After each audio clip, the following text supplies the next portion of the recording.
mute. I'm sure I don't have to tell you that, but sure. Yeah.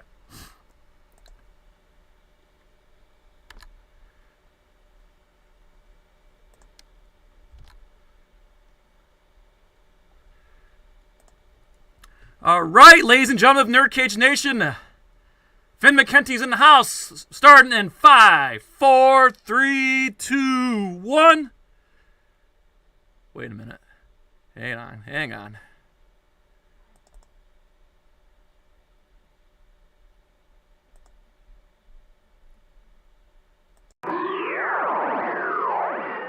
Hey everybody, this is Dave Niebor from Dog Eat Dog, and you're watching NerdCage Live. So like, share, and subscribe to this channel. These are great guys doing what they love to do.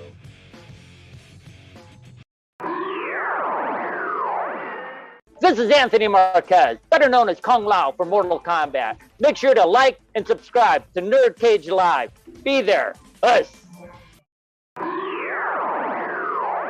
This is Ernie C. from Body Count. You're tuned in to NerdCage. Can you like and subscribe?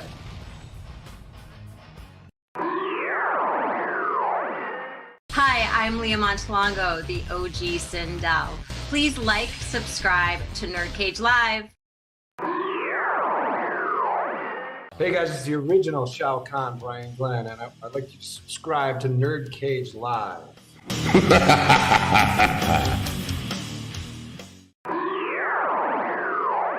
It has begun!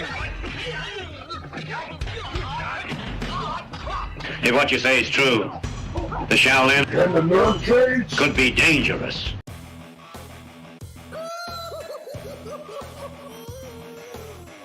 Greetings, citizens! You're now trapped in the NerdCage. We hope you have a smashing good time.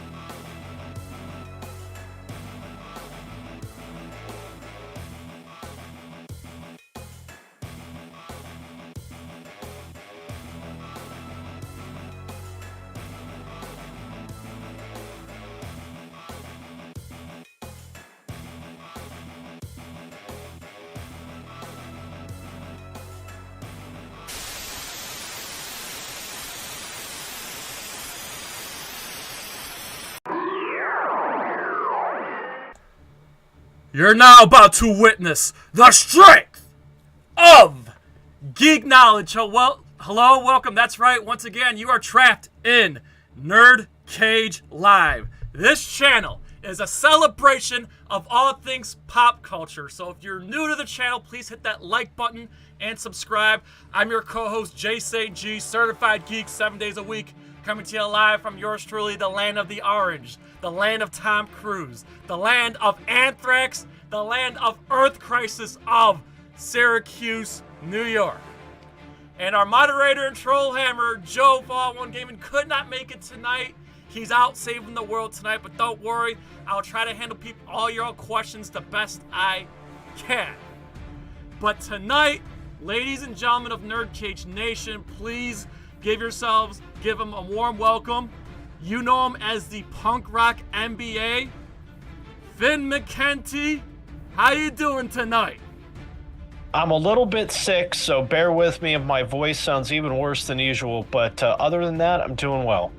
You know what, now I feel extra special. The fact that you choosing to be here with us tonight under those conditions means a lot, so thank you very much. I never back out of it. I say if I say I'm going to do something, I never back out of it unless I'm literally on death's door. Okay. Well, I was gonna say you're an MMA guy, you're a punk rocker. You know, we're built different, so. It's true. Before I go any further, I see some people in the chat. There are Tara FallenOne Gaming. Thank you so much for being with us.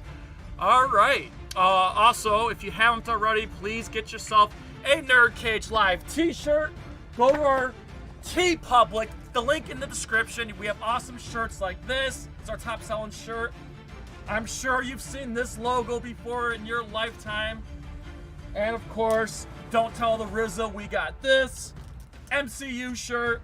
And of course, for you kaiju fans, For you rocking MMA boxing fans, we have other gaming designs. Yes, get yourself a NerdCage Live t-shirt. You're going to love the way you look.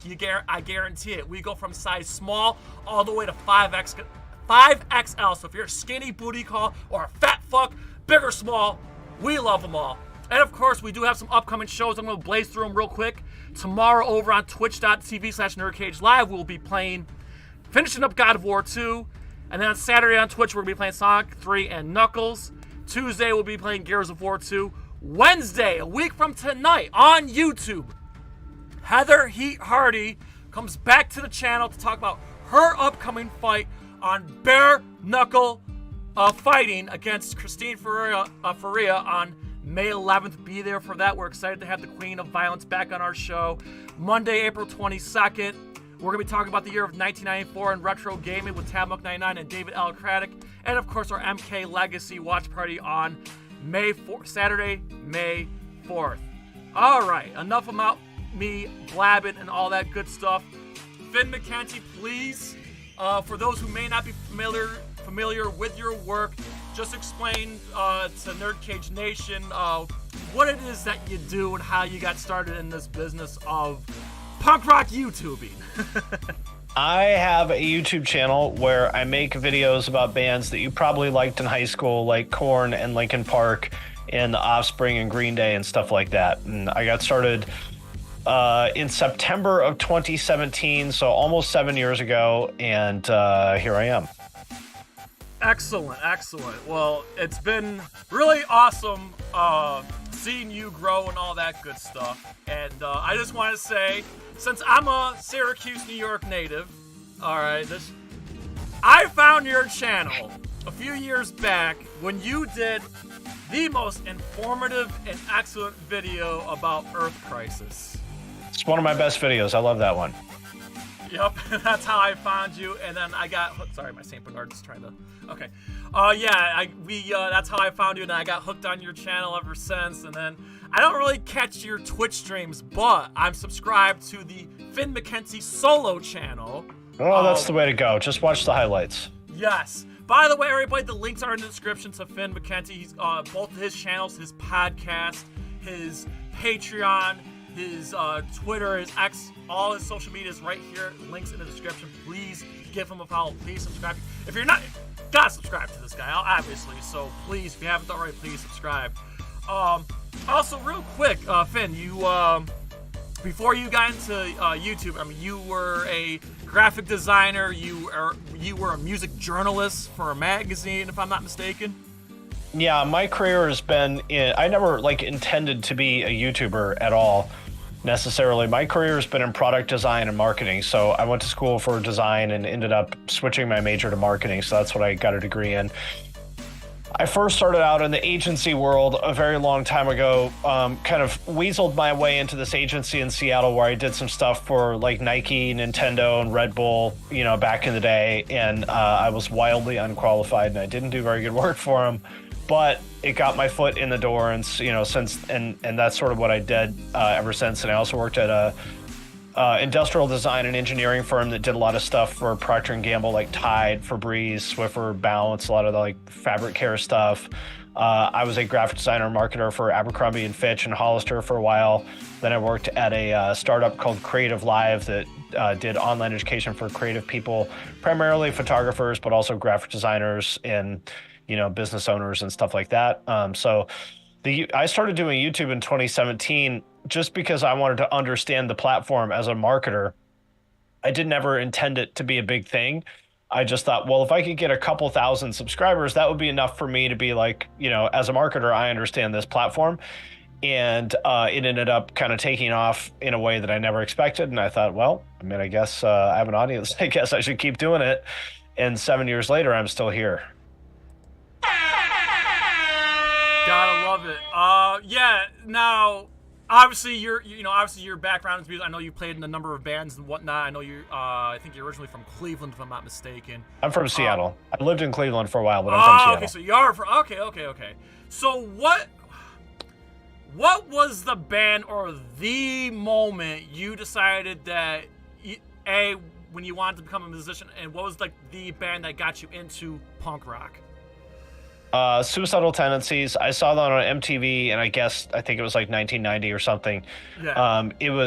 They had been banned and playing from LA for like 5 years or something because their shows at that time were like really violent because they were sort of like gang affiliated and stuff. And so they had been banned from playing in LA for years. And I saw something on The Week in Rock on MTV that they were playing their first LA show in years or whatever. And I didn't really know what it was or I didn't really understand it, but I thought it was fucking cool. And so I think it was around my birthday. And so then I went out and bought their album for my birthday. And that's sort of the thing that got me into all of it.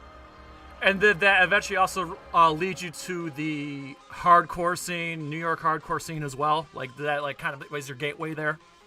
Yeah, I mean, Suicidal Tendencies, I picked a good first band to be into because they, were such a, they're sort of like that intersection of punk and metal that sort of opened the door to all of that stuff. And, back then, obviously no internet, so we would just like read Thrasher or something like that and see, this, whatever, the guy from Suicidal Tendencies is wearing a, whatever shirt or has a GBH sticker on his guitar. I guess I'll go buy a GBH record. Maybe they're cool. And, that's how we discovered things back then.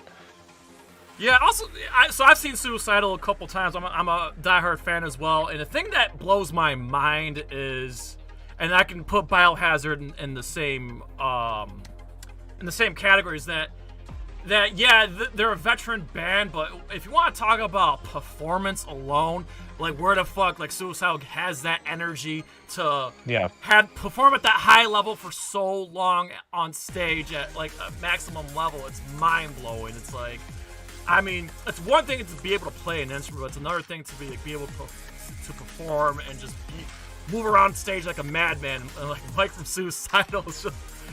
Absolutely. My God, he's built different. Yeah, I saw Suicidal open for Slayer, and I just thought, no disrespect to Slayer. In fact, we were talking about them recently because of their reunion and stuff, but I just feel like Suicidal blew Slayer off the stage, man. Damn, it's just definitely incredible. Now, I just want to get right into it. One of the things that kind of makes that's like fueling your channel and fueling your Twitch is nu metal. Yeah. Where's this fascination of nu metal coming from all of a sudden? Like, I understand it was big, and then it was a joke, it was big, and then a joke, and then all of a sudden, people are rediscovering it, or maybe they're going back to, it's like, alright, I realized that it was good after, like, what is going on with nu metal? Like, what's, like, driving it right now? Well, millennial nostalgia is very profitable. I remember when I was a kid, maybe like the late 80s, early 90s is when hippies were sort of at the same place in their life, and they're like, whatever, in their late 30s or whatever. And that's when all the corporations started using hippie stuff. They came out with like the Freedom Rock compilation, and you would see them starting to use, whatever, CCR songs and like life insurance commercials and stuff like that because they realized that the people who were into that hippie stuff in the 60s were now, old enough to have disposable income and, be in management positions and jobs and stuff like that. And I think with emo and nu metal, stuff of the 2000s now, basically millennials are in that prime place where now they have real jobs and they have some money and stuff like that. And so it's a very lucrative segment of the market. I mean, you see like the Emo's Not Dead and all these cruises, there's all these different cruises and blah, blah, blah. And the Sick New World Festival. I mean, these people will spend, they'll drop a couple grand to go see bands that they liked in high school. And, so with my channel, that's basically what I do. Like my mandate is to, document the music that my audience liked in high school is basically what they want. Yeah, absolutely. So I consider my channel to be basically a millennial nostalgia channel in the same way as, the like Emo's Not Dead and Sick New World are basically millennial nostalgia festivals. My channel is part of that, I would say. Yeah, absolutely. It's almost like Family Values came back, but in a form of a one-off festival and whatnot. Yeah, exactly. Okay, I just want to share this with you. Like, obviously, one of those major bands and divisive bands over the years, Limp Bizkit. Yeah. I can remember the exact moment in my life when I first heard Limp Bizkit. Keep in mind, I'm 37. So back in 1997, I was, 10 going on 11, and I'll never forget this. Coming home from my grandmother's house, my dad's driving us from our grandmother's house, and obviously the reason why I listen to music I listen to, thankfully, is because of my dad. My dad obviously, he grew up on like Zeppelin, ZZ Top, Genesis, but also my dad was cool enough to move on, and he fell in love with the grunge movement, and that's how that was my like gateway, was listening to my dad listening to grunge, that Seattle movement, which is why Soundgarden to this day is my favorite band. I know you're not the biggest fan of Soundgarden. We'll get into that, but Soundgarden's my personal. No, the Soundgarden's a great band. They're great. Yeah, so I mean, Cornell's voice is pierced to the radio, so that's what I got into. Like, that was my foot in the door. And then my sister was the biggest Metallica fan with the Black Album, Load and Reload, so that was also my transition too. So Limp Bizkit, 1997, on the radio. This was before they got really big. Counterfeit hits the radio waves. Yeah. And my sister starts singing the lyrics and whatnot. And my first thing, the first heard, and I asked my sister, I'm like, is this Korn? She's like, no, this is Limp Bizkit. I'm like, Limp Bizkit? Like, what the fuck's Limp Bizkit? I mean, I was lying my exact words. I was 10, but like... Yeah. So then Counterfeit was a thing. Then Sour came out. And then as soon as Faith came out, it was over. When Faith hit the airwaves, we all knew that this was it. This was going to be the next big thing or whatever. And that peaked really high and then crashed really hard. You know what I'm saying? Like, so, yeah, so that's what I was saying. Like, Limp Bizkit was like one of those bands that's like, oh, okay, I see why, like, this is huge, but I also see why it didn't last, per se.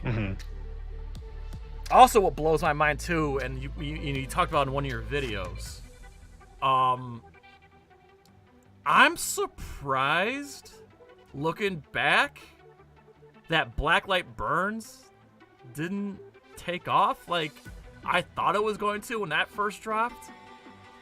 I never heard them until I made that video, so I don't yeah. So out our way, when the song Lie came out, it was everywhere. In fact, and then Black Light Burns actually played a radio festival out this way too.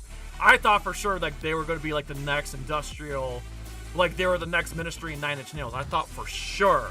And then given, Wes's background in Limp Bizkit, but it didn't take off, surprisingly enough. I've listened to them for maybe 30 seconds for whatever was in that video. That's all I know about them. So, and then next thing I don't like new metal. I'm not interested in it. Like, I actually dislike it, but my audience loves it, so I make as many videos as I can about it.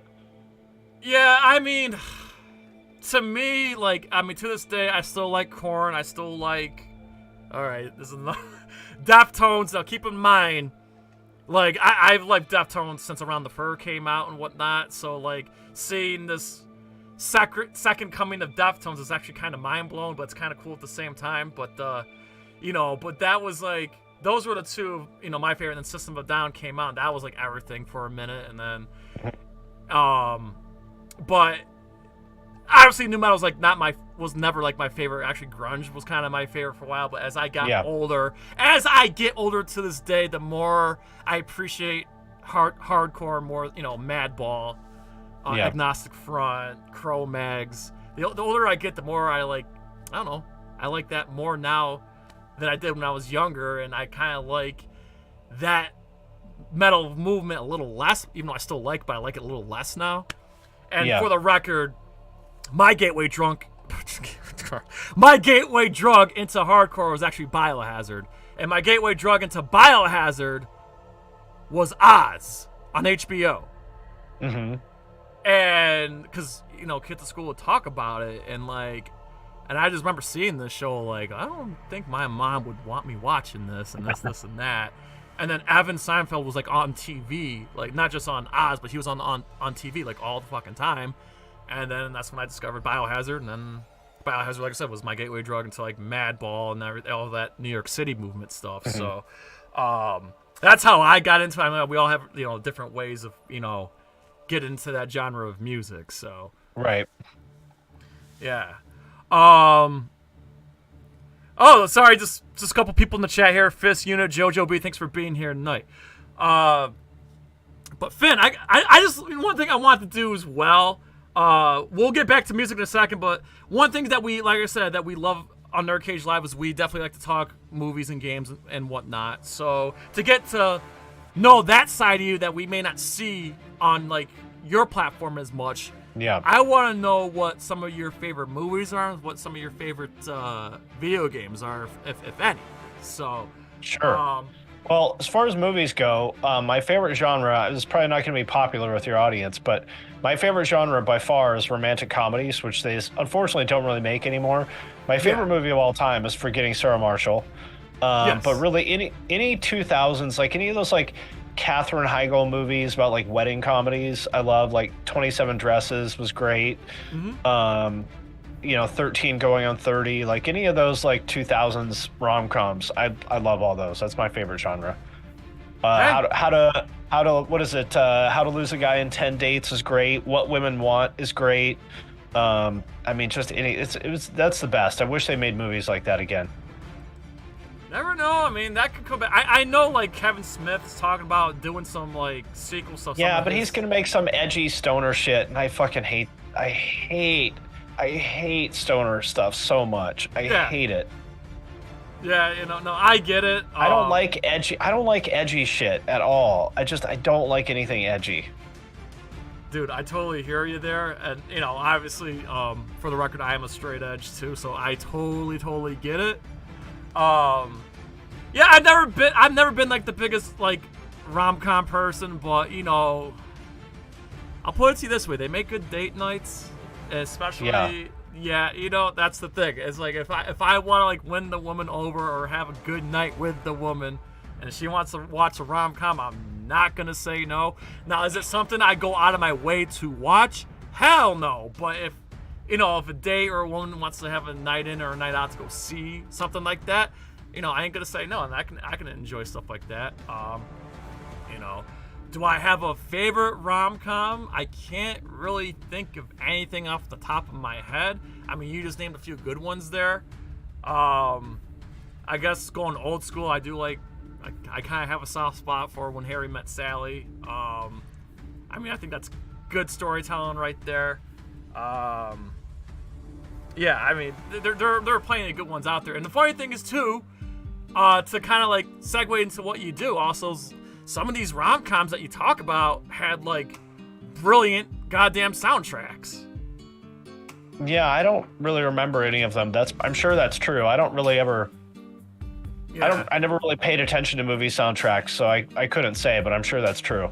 Yeah, I mean... It's just a damn shame that we don't live in that era of like movie soundtracks. I mean, when movie soundtracks were big in the 80s and 90s, yeah. I just miss those things because that was a good way of like discovering stuff you never listened to before and branching out a little bit. And when you watch a movie, it's like, oh, that sounds cool. I want to check that out. Yeah. Now, on the video game side of things. Is Finn a gamer, and do you name a few games, like some of your favorite games off the top of your head? Well, I don't really play games very much anymore because I don't have time. Yeah, I get it. But I would say probably my most recent favorite couple games would be Elden Ring and Baldur's Gate 3. Wow. I like a lot of really kind of pretty hardcore nerd shit like Factorio and Caves of Quud. Like, Caves of Quud is one of my favorite games of all time, which is like... it's pretty intense. Excuse me, I'm a little sick. That's all right. I like a lot of old like PC RPGs, like Fallout 1 and 2 is really good, and Arcanum, like all those. Baldur's Gate 2 was also great. Any of those. A lot of stuff in the PS1 and PS2 era. I mean, I could go on and on forever about that. But yeah, I would say probably. Most recently, Elden Ring and Baldur's Gate 3 are the two that stand out to me. Yeah, I mean, Baldur's Gate 3 is having a good year. I mean, they basically swept the video game awards and all that stuff like that, and all the memes coming out, all the hacks and all that good stuff, and everybody's playthrough. It's like, it's crazy how. Yeah, it took me like 6 months or something to finish it because I don't have very much time for games. But it was awesome. I'm sad that it's over. Yeah, the thing is, the God honest truth. Now I'm in the same boat with you. I don't have time to play games on my own anymore because I'm. I didn't tell you this, but I mean, I work an overnight job, but I'm a video editor for JoeBlow.com. Okay. Which I'm hoping eventually turns into full time, because that's what I like doing. Yeah. And when I'm not working on Joe Blow material, I'm working on my channel, so I don't have time to sit down and play it. Even though I have all these unopened Switch games, Yeah. So my only time I actually game is actually publicly is when I'm like playing on Twitch. That's like the one time now I get to like hang out with my audience, but that's like that's my actual gaming time is playing games on Twitch. And we do play some newer titles at launch from here and there, but we mainly play older titles, and we obviously like games, Mortal Kombat, Resident Evil, and some Nintendo stuff is always in rotation for us. But yeah, that's like that's like the only time I game is when I'm on Twitch. So I totally hear where you're coming from. And now the reason why we don't do like Baldur's Gate and stuff like that is because those games will take forever. Yeah. But yeah, Mortal Kombat's like my favorite, and of course I'm a huge Legend of Zelda fan, and Mario Kart, stuff like that. Right. Games that you can kind of like pick up and kind of put away. I don't really have the time to invest into some of these RPGs, even though I do enjoy them and whatnot. So yeah.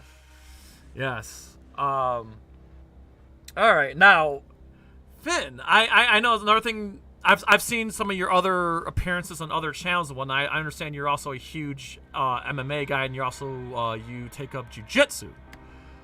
Yeah, I'm a jiu-jitsu purple belt. I did MMA for a few years too before that. Now what got you into that? Well, I started watching UFC like when it came out, back in the day, and so that's sort of what got me into training. And I don't remember how I don't know, maybe I just Googled it or something. I don't actually remember how I started training MMA, but I remember where it was when I lived in Cincinnati.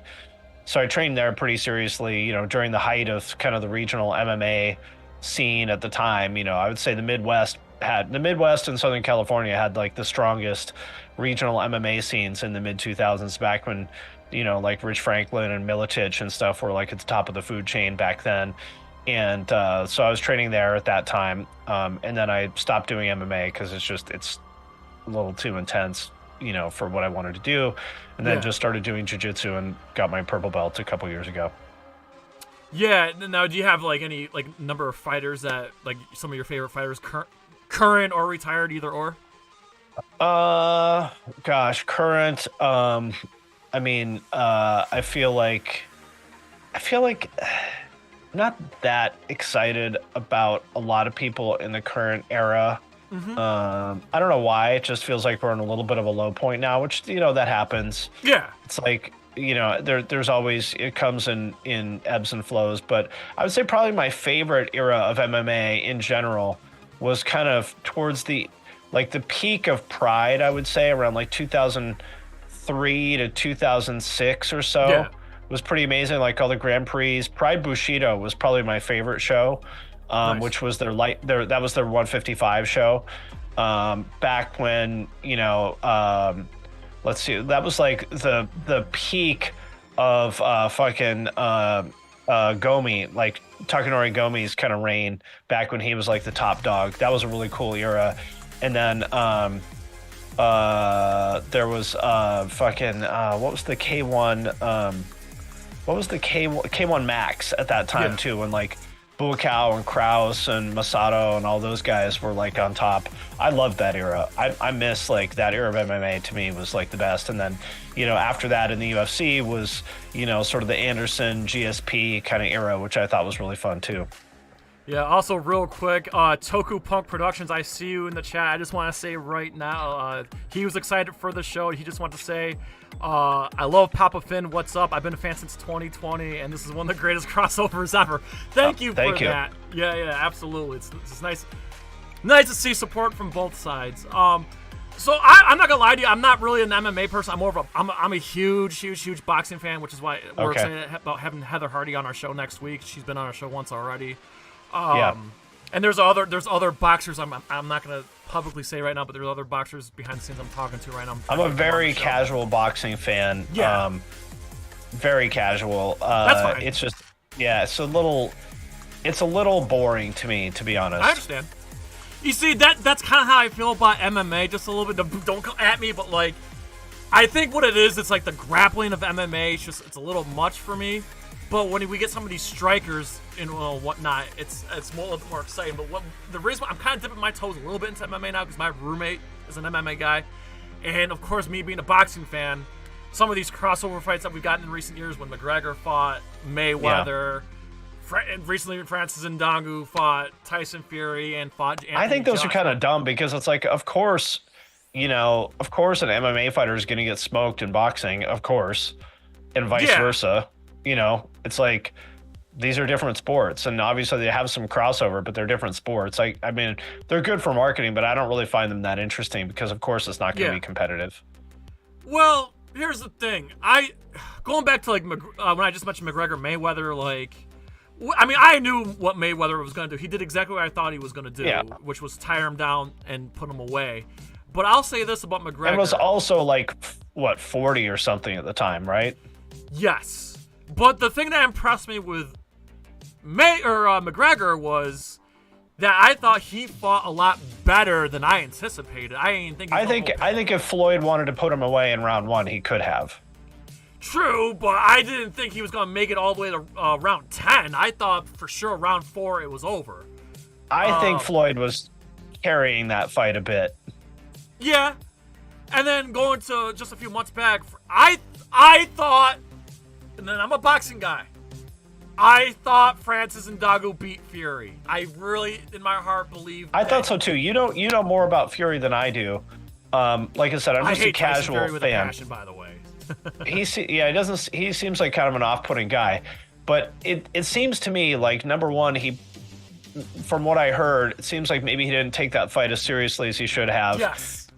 And also seems like maybe a case of a mismatch of styles, because he's such a big dude and he's used to kind of tiring people out and using his size. Yeah. And that's just not going to work on Francis, number one, because he can wrestle, number two, because he's also giant. Yeah. And then Anthony Joshua, and I'll say this, I'm not a just biggest smoked him.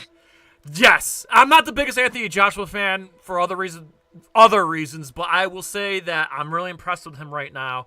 He's never looked better. On the boxing side, he's never looked better. And you're right, he came in, smoked him. It was over. And it's just like, okay.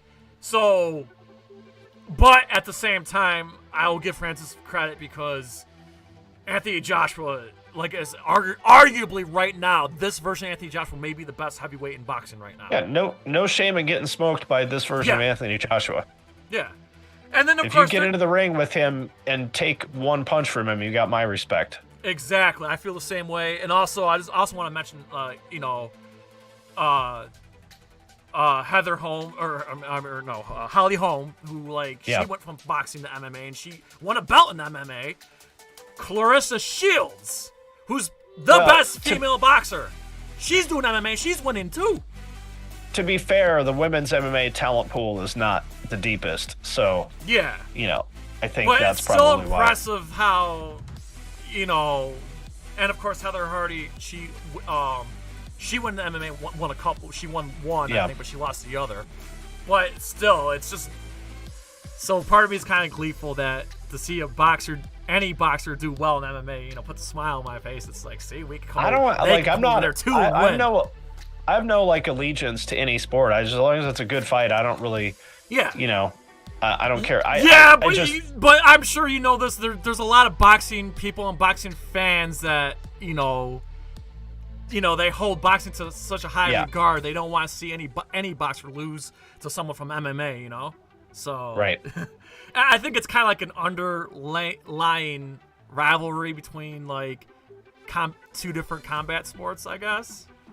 And like I said, I've always been a boxing person, because, when I was growing up, Holyfield, Tyson, Oscar De La Hoya, I'm half Mexican, so Oscar De La Hoya, and, whatnot, that was, what got me really into it and whatnot. Obviously, Rocky's my all-time favorite movie, so that's kind of, my gateway drug into it as well, so,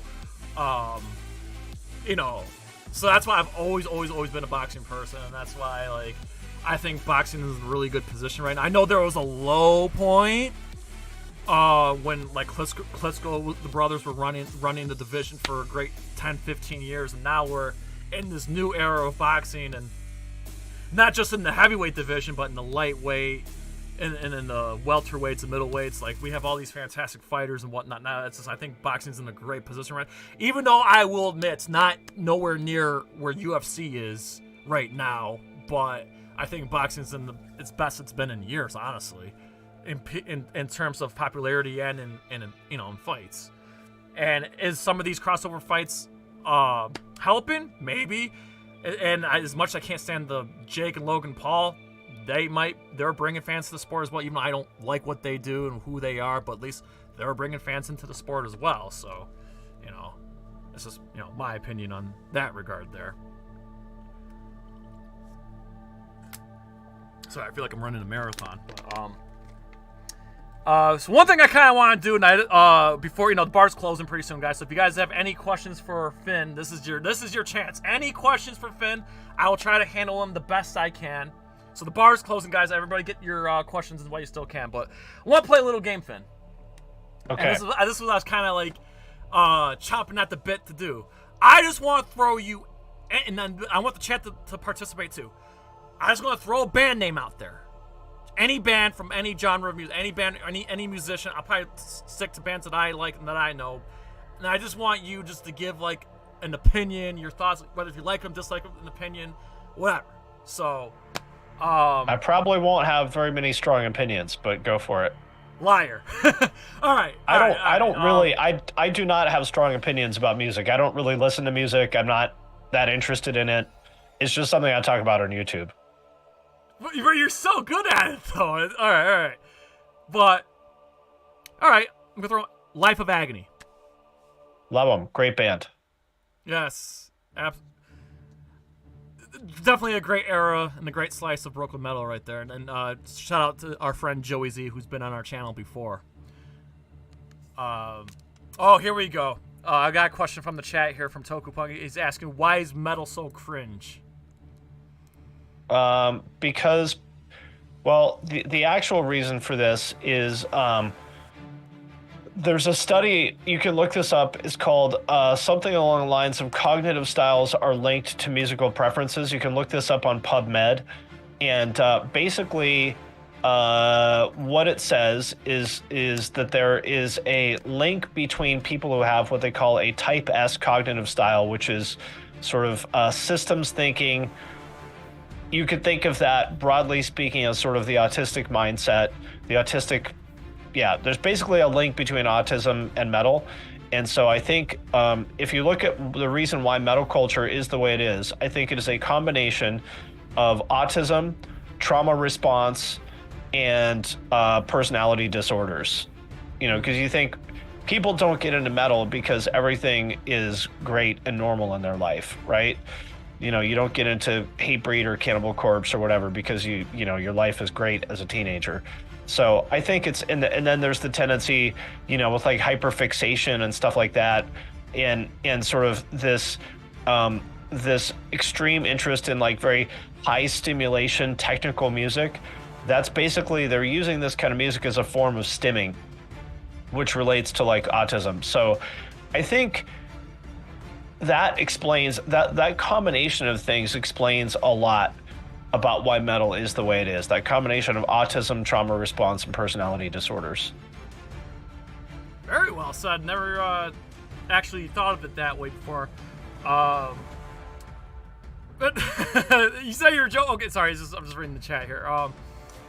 Okay. I'm sorry. I definitely want to get more opinions here. Sorry. I'm just trying to think of the first band that. Okay, Slayer. Great band. And this is something I asked one of our other guests a couple weeks ago. What's your initial reaction of their reunion? I didn't even know that happened. Oh, okay. So I'll give you a quick background. So Slayer reunited. This is days after Carrie and Tom kind of like badmouthed each other, and Carrie's got a new solo project on the way, with Okay. Phil Demo and a few others in his band here. Mhm. So out of nowhere, Slayer haven't announced a tour per se, but they're headlining festivals around the U.S. So, I mean, I don't really have an opinion if that's no, if that's what they want to do, well, and if some people people enjoy are it. divided on it because some people are like, "Yeah, Slayer's back," and then some people are just like, "Well." Kind of like the same thing with Kiss and Motley Crue. Like, fuck you, you lied to us. We went to spend all this money to see you on your farewell tour, and also, and you guys are back. Like, what the fuck? I mean, I'm never surprised if a band reunites. I mean, that's what they do,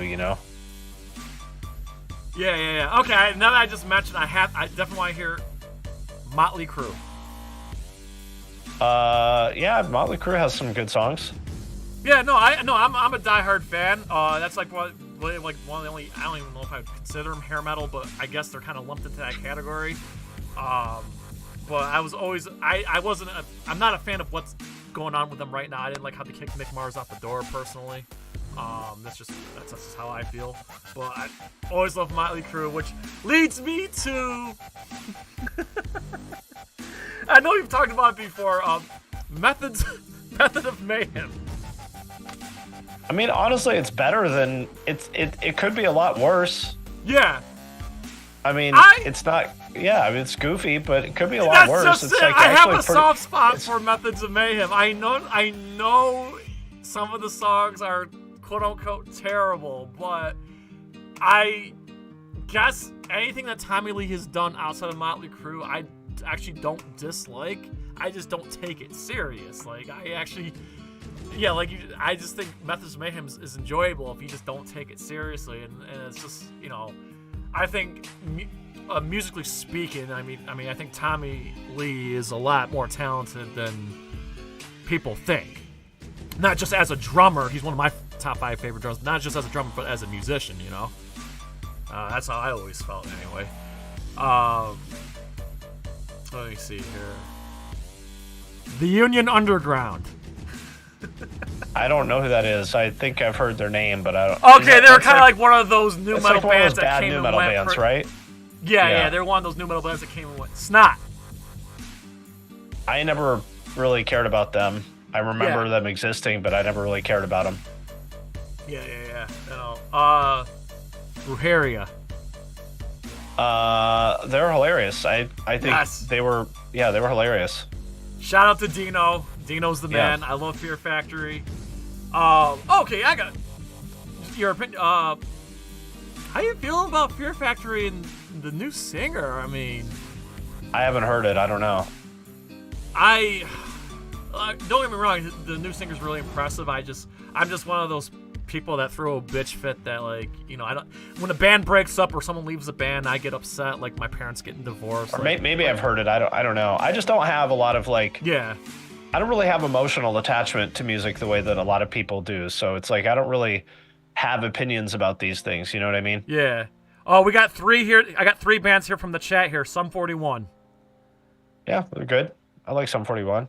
Mest. Yeah, Mest is great. I know Tony pretty well. Good dude. Excellent. Here's a good one. Here's a good one from the chat. Saliva. Yeah, Click Click Boom's a great song. That's the only Saliva song I know. Yeah. No, I definitely got a soft spot for Saliva, especially those earlier albums that they did. And when they got, later on, I thought they kind of drifted away. But those first few albums during that new metal era, I thought they were great. I enjoyed what they did, especially for the timing. Here's another one for you. Leeway. Yeah, big fan of Leeway. I used to talk to Eddie a bit. He's a cool guy. Very innovative, pioneering guy. I gotta throw this out there because I just found this out today. My heart goes out to Eddie. I saw from a reliable source that Eddie is in hospice care right now. Oh shit! Yeah, I know he was sick for a while, and I wasn't sure of the status of that. That's a shame. It is. Very, very talented guy, and I was lucky enough to catch Leeway open for Life of Agony like a decade ago, and they were definitely entertaining, definitely incredible. That's really, if that's the case, that's really sad, and my thoughts go out to Eddie and his family. Absolutely, yeah. It like I said, it was heartbreaking to read today. I mean, I was aware that he was ill. I didn't know it was at that point. So yeah. Everybody in the chat, if you get the chance to check out Leeway, by all means, some great stuff. Open Mouth Kiss, and a few other stuff that they did. It's incredible stuff. Great New York City metal and punk right there for you. Typo Negative. Yeah, Typo Negative is great. Yes, I've always definitely a huge Typo fan over here, obviously from my side of the woods. Anthrax. Yeah, I like Anthrax a lot, especially the first couple albums. Yeah, big fan. Yeah, new record on the way. Very, very excited. Also, it's pretty cool. Their original bass players back. I guess Frank is taking some time off, and their original bass players back in the band right now. The one from SOD. I guess he's filling in for all these upcoming shows that they're doing. So, hope everything's going okay with Frank, because I love Frank as a cool guy, cool bass player as well. Yeah, seems like a good dude. One of my friends pointed out in the chat, Finch reunion. What about it? I guess Finch reunited. Are you a fan of Finch? Yeah, I used to like them, back in the 2000s. Yeah. I'm trying to think of some other ones here. I already know this, but I just think it's kind of a divisive one. System of a Down. Yeah, not my favorite band, but I know a lot of people like them a lot. Yeah, no, I'm in that boat too. I'm a huge fan. I understand if others don't. I mean, I always feel like it's a divisive thing. I don't know. I always thought they're especially in their first couple albums. I just think that specific sound that they did was incredible. I don't know. I mean, politics aside, I just think their music's just damn incredible. Audio Slave. Not for me. I get it. I just love everything. I mean, obviously I'm a Soundgarden fan, and Tom Morello is one of my favorite guitarists too, as well. So, Black Label Society.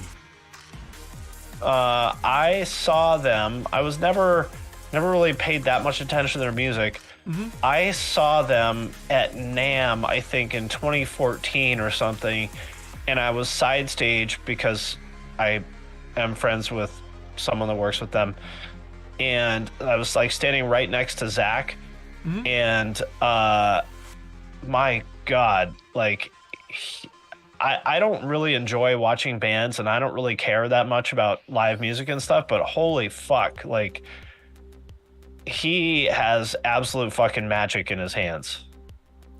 He's my second all-time favorite guitarist. Like I mean, he's the god of pinch harmonics. I don't ever talk about live music this way. I was fucking blown away by it.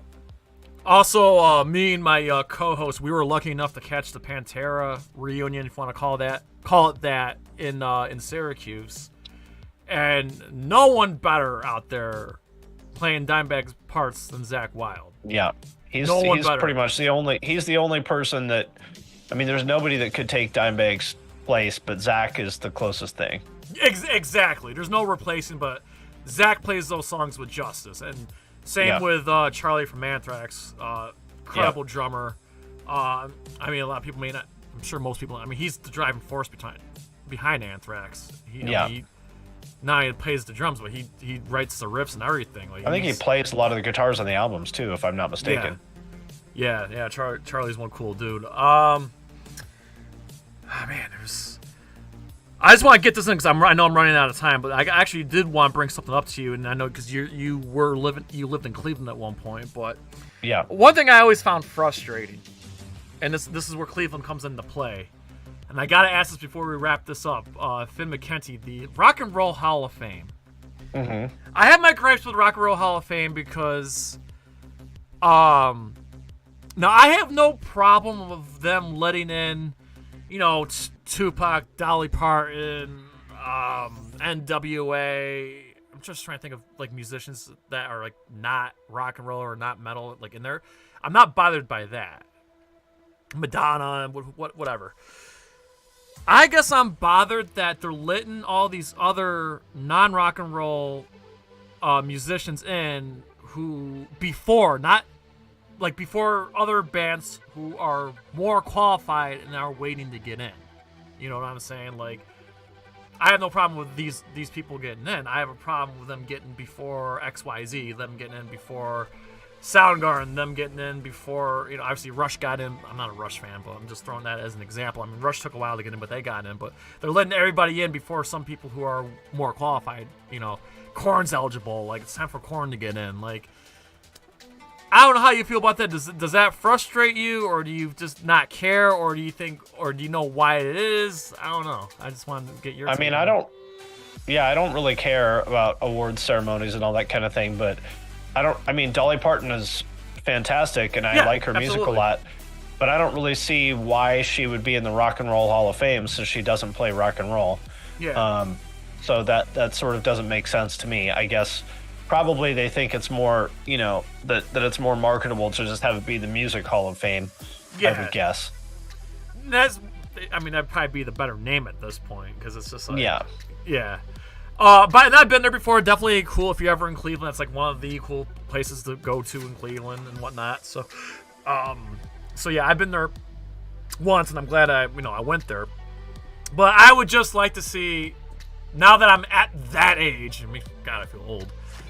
I'm only a couple years younger than you, but like, I'm at that age now. I was like, all the bands I grew up listening to, I want to see them get in. Like, I was ecstatic when Pearl Jam got in. That's my mom's favorite band, by the way. I was ecstatic when Pearl Jam got in. I was ecstatic when Metallica got in. So all the stuff that I grew up listening to, like, I want to see them get in now. So like I said, it's time for, like I said, I want to see Korn. Green Day got in. But yeah, I want to see Korn get in. I want to see Soundgarden get in. It's just like I'd like to attend that ceremony when that happens. So yeah, that's. Oh, there we go. Here's a good one for you, Finn. Someone's asking thoughts on Disturbed. I only know one of their songs. Well, two of their songs, I guess. David Draymond seems like a cool guy. Yeah, no, I got friends out in Chicago who met Dave and Dan, and I've heard nothing but good things. And of course, the radio station I work for, we interview, and they're nice people and whatnot. So I haven't been wild about the stuff they've been putting out in recent years, but obviously when Down with the Sickness came out, that was part of that huge new metal movement. So yeah, right. I got a soft spot for them. I just can't put them up there with everything else that I listen to and whatnot. All right, we all know this one, Blink-182. Yeah, great band, love them. Yeah, even though I'm not a pop punk person. I never really was, but I could definitely appreciate everything that Blink did, and I feel like they're good ambassadors for that genre of music. Not just for that genre of music, but for like rock and roll and punk in general. I think they're good ambassadors. Like, I feel like the diehard punk fans can be into them, and like the casual people can be in the people who are in the pop music can get into them. I think they're good ambassadors. So I just want to throw that out there as well. Yeah. All right. So again, bar's closing, guys, but I just, Finn, I just want to thank you very much for taking time off your busy schedule, hanging out with us. There's so much more I really, really, really wanted to get into, but obviously time's a thing. So I'm kind of putting you on the spot, Finn. No problem. Would you, when at the right time, when we both have time and free schedule, would you like to come back on our show? Yeah, it can always it just depends on my schedule. Yeah. Just let me know. Definitely I'll make it work if I can. Yeah. All right, so before we wrap up, just one more time, Finn, just real quick, if you have any upcoming projects or any upcoming videos or anything upcoming you want to share with everybody to check out, and of course, if you have a friendly message for our audience of NerdCage Nation, we'd love to hear it, so go ahead, the floor is yours. My friendly message is make sure you get outside and enjoy the weather a little bit as things warm up this year. Excellent. And anything upcoming on your channel, anything we can look out for, anything exciting that you're working on that you're allowed to share? Lots. Well, I'm the boss, so I can share whatever I want. but lots more millennial rock nostalgia. And more tier makers, right? Yeah, lots. People like the tier list, and they like their millennial nostalgia guitar music from the 2000s is what they like me to do. So I'll keep doing that as long as they keep watching. Yes. So yes, ladies and gentlemen, NerdCage Nation, all the links are in the description. Be sure to follow this man. Great shit poster. Obviously, great content. Like I said, for the informative side, check out the Punk Rock MBA. I assure you, if you're new, you're gonna love it. And for the shit talking side and the fun tier makers, check out Finn McKenty's solo channel. Again, all the links are in the description, as well as his Twitch, all that good stuff. Finn, this was awesome getting to know the other side of you. Talking movies and games. It was awesome really getting the chance to talk to you. I can't wait to get into it more. After we get off here, I just got a question for you I want to ask off here. Sure. Real quick. But ladies and gentlemen, NerdCage Nation, as always, we please ask you to like, comment, subscribe, ring that bell, spread that shit like syphilis so the U.S. safe from yours truly, Syracuse, New York, Seattle, Washington, all of our friends and fans around the world at NerdCage Live and the Punk Rock MBA. As always, enjoy life, stay safe, eat your vegetables, do your push-ups, go to the gym, all that good stuff. Good night, God bless, and have the best day of your life.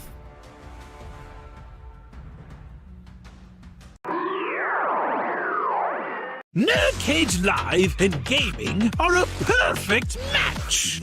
Shoot the J, Joe. Okay. Shoot it! All right. Over on NerdCage Live on Twitch, Jay and Joe go live. Call me Bazooka Joe. It's all about you. Kaboom! Playing both old school and new school games every Tuesday night.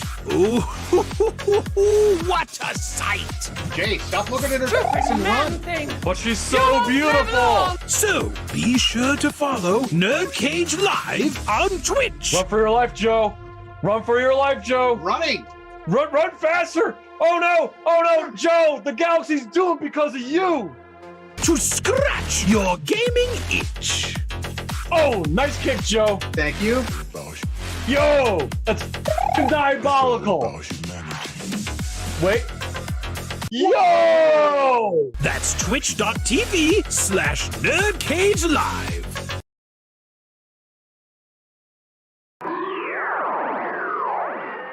Ooh, trying to get out of the nerd cage, are ya? Well, before you go, hit that subscribe button. And if you're really intrigued, ring that bell. Thank you for dropping by. Until next time, tell everyone you know about NerdCage Live!